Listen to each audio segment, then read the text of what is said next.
You know that feeling you get when you're out running errands?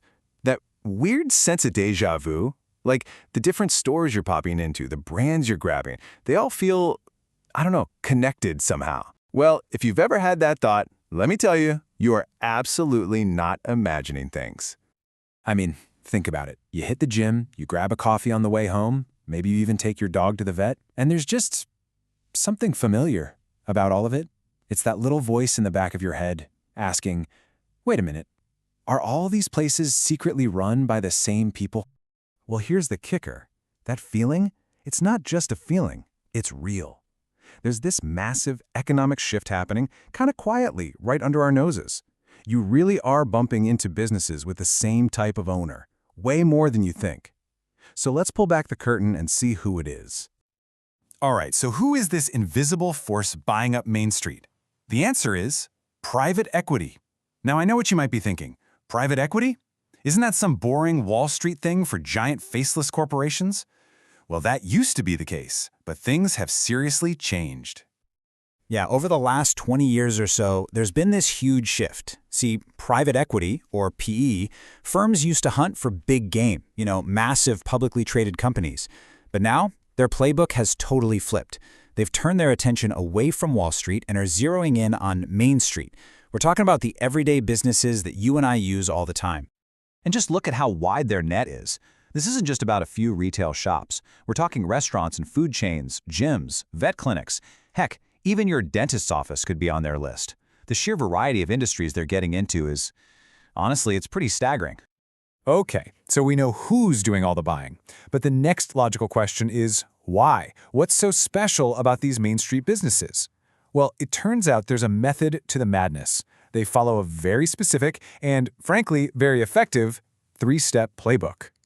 Here's the whole strategy in a nutshell. Step 1, you find businesses that have a really steady, predictable stream of cash coming in. Step 2, you go in and make them as efficient as humanly possible. And step 3, you use that first company as a base to start buying up all its smaller competitors. Now, let's break down what that actually looks like in practice. Okay, so that first step, finding that predictable cash flow, that is the absolute key to this whole thing. Why?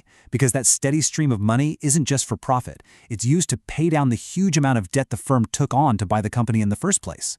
This whole financial maneuver has a name you've probably heard, the leverage buyout, or LBO for short. The easiest way to think about an LBO is like this. It's kind of like buying a rental house with a big mortgage. The private equity firm puts down a little of its own cash, kind of like a down payment, and borrows the rest. And then, the rent, which in this case is the cash the business generates every month, is used to pay off that mortgage. It's a really powerful way to buy a company, basically using the company's own money to do it. So once they bought the company, it's on to step 2, efficiency on steroids. The new owners roll up their sleeves and get to work. They bring in their own teams of experts to cut costs, totally overhaul the supply chain, digitize operations, you name it. The goal here is super simple. Crank up the profitability. Make an already good business even better at making money.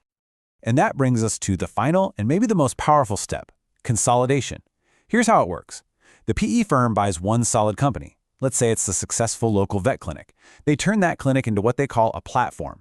Then they use that platform to go out and buy up a bunch of smaller independent vet clinics, one by one. They roll them all up into one big, cohesive company that's way more valuable than the sum of its parts, which they can then sell later for a huge profit. Okay, so we've covered the who, that's private equity, and we've covered the how, that's their three-step playbook. But that leaves the biggest question of all. So what? Why should you actually care about any of this? Well, it matters because this stuff isn't just a bunch of abstract numbers on a Wall Street spreadsheet. This financial strategy is like an invisible hand, and it's actively reshaping the consumer world that you and I navigate every single day. The brands we love, the services we count on, the choices we think we have, they are all being shaped by this incredibly powerful, behind-the-scenes trend. And that leaves us with some really big questions to think about. As this whole consolidation of Main Street keeps rolling on, what does that mean for the future of the brands we've grown up with? What does it mean for real competition? And at the end of the day, what does it mean for our choices as consumers? It's something to chew on, for sure. Because now that you know the playbook, I guarantee you're going to start seeing it everywhere.